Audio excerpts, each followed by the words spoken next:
everyone, and welcome back to this channel of crafting, crochet and knitting. My name is Nikki. How are you guys doing? I have a question for you. Have you had any snow? Yes, we are in the thick of winter now.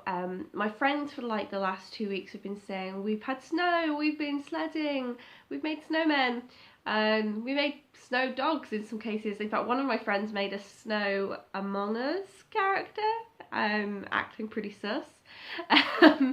Yeah, so we have had nothing but rain during that time, and then just over the last week we actually got some snowfall. It was really peaceful and pretty. We had it for about a day. Everything was covered. It's pretty much all gone now because just kids running past and kicking it up and making it all slushy and throwing it around. But it was nice while it lasted. It was one of those things where, you know, if you sit with a nice cup of hot chocolate by the window watching it, it's really snug and peaceful. But it is still really cold. I'm sat here with my Persian tiles blanket, if you remember, wrapped around me to keep warm, and I've got some big fluffy socks my parents brought me back from Norway one time to keep my feet warm. It is really cold. We've even got the heating on, but it's still just that sort of drafty nip in the air. So yeah, keep warm, keep safe. I have been working on some knitting and crochet projects, so jumpers and scarves to combat the cold. But they're not ready for a video yet, so hopefully in the next couple of videos I can start showing you some of those. In the meantime, I'm just going to continue our series on equipment that you need for doing yarn crafts. So in the first video of this year, I think it was the first video, I spoke about my knitting equipment. When I was first recording that video, I thought it was just going to be one video about what equipment I have, and it was really long and it was only just covering my knitting stuff. And that makes sense. I've been knitting for 20 years on and off, obviously far more frequently in recent years. And so over those years I've accumulated a lot more stuff, and there's sort of more needles that are necessary for different garments or different techniques, so I've accumulated those as well. Whereas crochet I found a bit different. It could just be that I haven't become aware of all the different crochet things that I could be doing yet, or it could just be that crochet is slightly simpler because you only have a hook and not 2 needles or more than 2 needles. I don't know. Let me know if there's anything that you've come across in crochet that I don't mention in the comments down below. But for now I'll just go through them. So I've kind of, for something which is just about like one hook, I've kind of got a lot of different hooks. So the first set that I got was something like this, just off the internet, and these usually contain just some very simple hooks. I will do that. I will interchange them by accident, apologies. So simple hooks. This was the first one that I ever used. This is my trusty 4mm. No handle, just metal hook. These have their pros and cons. So some people do not like them because the lack of a handle hurts their grip. I never had that issue when I was working with a 4mm and doing granny squares because my tension wasn't so tight. But when I started working on some smaller projects and trying to achieve a much tighter stitch, it did start to become a bit of a problem. So I did swap out and get some new hooks for that. There's a couple of different things in here, so these are sort of the ones that I would use for more obvious crochet. These ones here are really teeny tiny. They go from 1.9mm down to 0.6mm in various sizes, and they're pretty much for sort of lace projects where you've only really got a single strand of yarn. And because lace projects are usually quite a loose gauge, it shouldn't matter that they don't have any handle to them. I'll show you what I mean by handle with my second kit. So I got another pouch off the internet, and it came with this set here, and I think this one goes from 2 millimeters, yeah, 2 millimeters up to 6 millimeters in 0.5 millimeter steps.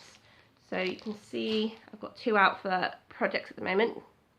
These have got a round, soft plastic handle that actually flattens where your fingers might grip, and also has like a, so it's flat there, but it pinches in here, so it has this little sort of finger curve. So I've actually, the way I hold my hook, I've used both of these. So sometimes I'm squeezing the flat bit, sometimes I'm pinching where the sort of more curved finger grip is. I find these perfectly acceptable. I didn't need to go out and buy any, you know, super ergonomic design. It's another example, like with the knitting needles, there's so many different types and weights and materials that they're made with, that there's no one size fits all, and it's the exact same thing with hooks. I've been actually quite okay with some of these simpler hooks, but you might not be. You might have wrist issues or anything like that where you need to get an ergonomic hook. There's lots of different designs out there, so do just try them. I got given a few others to try before I bought this kit, and I've only got 2 of them left. So one of them that I got was very similar to this, was a soft plastic, but I actually was working at such a high tension that I clean snapped the metal of the hook. It didn't even come off here at the joint, it actually just snapped in the middle of the metal. And that was such a shame because I really enjoyed working with that one. The other 2 that I was given to try at the time were these, and they're 2 mil and a 2.5 mil.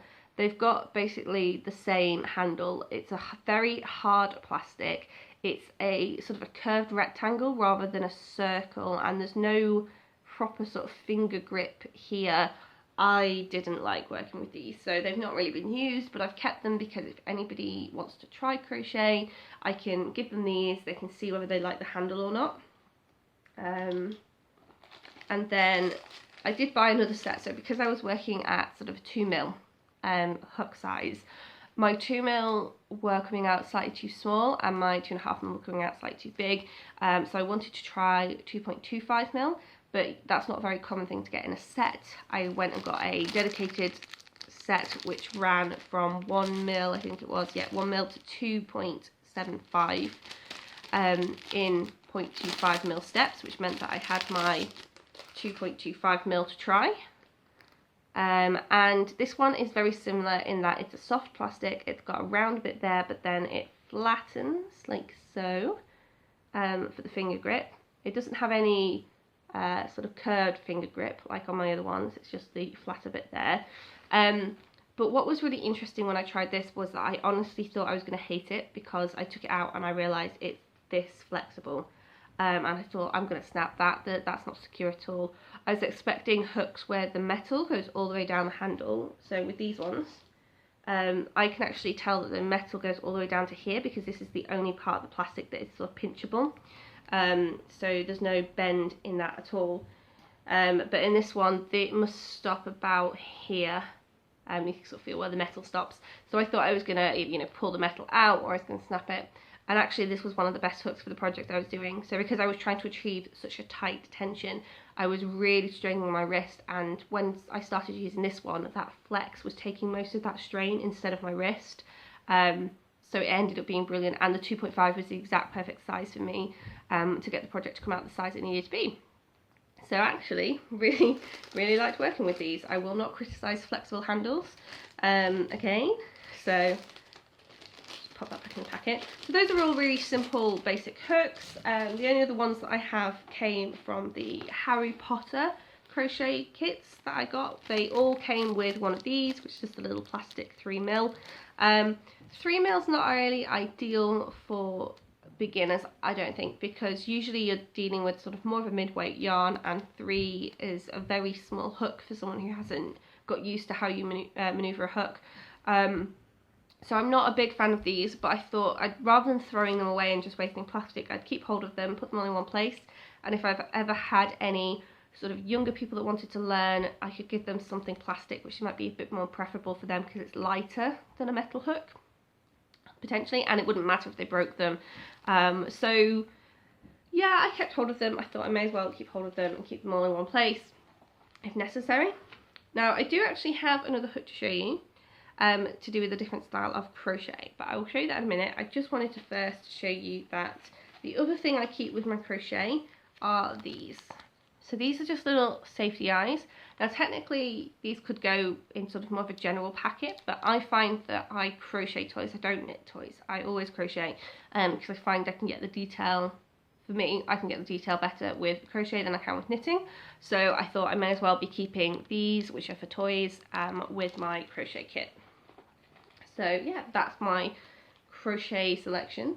So the last thing I have is to do with a different style of crochet. All the hooks that I've shown you so far are very much for what we in the UK or the US would understand as a sort of basic crochet. You are pulling up a loop on your hook, and there's only ever more loops when you're doing your yarn overs in the middle of a stitch or you're doing a cluster, but there's what, 6 loops on the hook maximum at a time. Yeah, it's kind of very nice in that way because it gives you quite a lot of flexibility in a project, because you can unravel it really easily and get back to the position where you know you'd last didn't make a mistake or anything like that.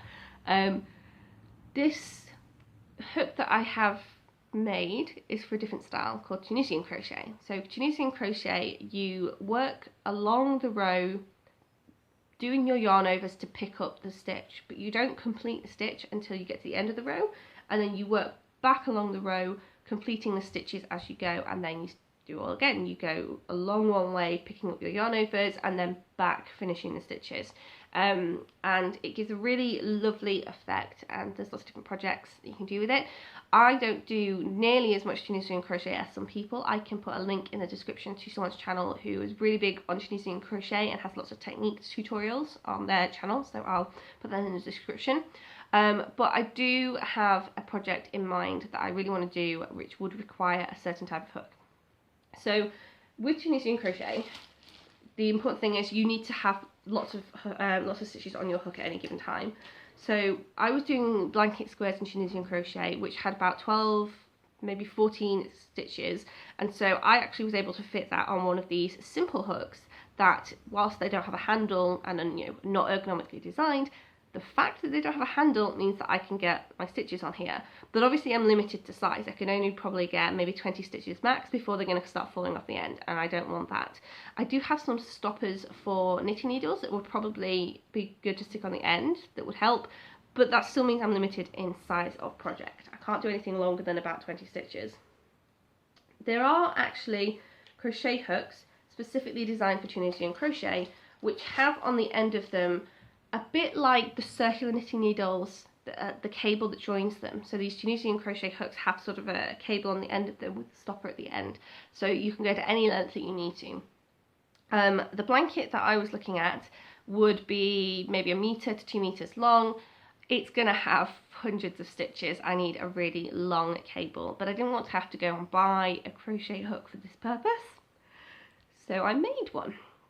Now, when I first got some extra kit for my circular knitting needles, I got the right brand and everything, but it came and it wasn't fitting onto my needles. I double checked everything, and because it's the same brand, because it's interchangeable, I knew, okay, this is a manufacturing issue. I was like, just typical that this was the first time I ordered anything spare. So I just called up the company and said this was the problem, and they said, yeah, that's fine, we'll fix it. And they did. They sent me some new ones, but I was left with these cables that didn't work. I didn't know what to do with them. And so when I saw this project for the blanket, I thought, I wonder if I can use this. So I had them labelled up as the broken ones so I didn't get confused.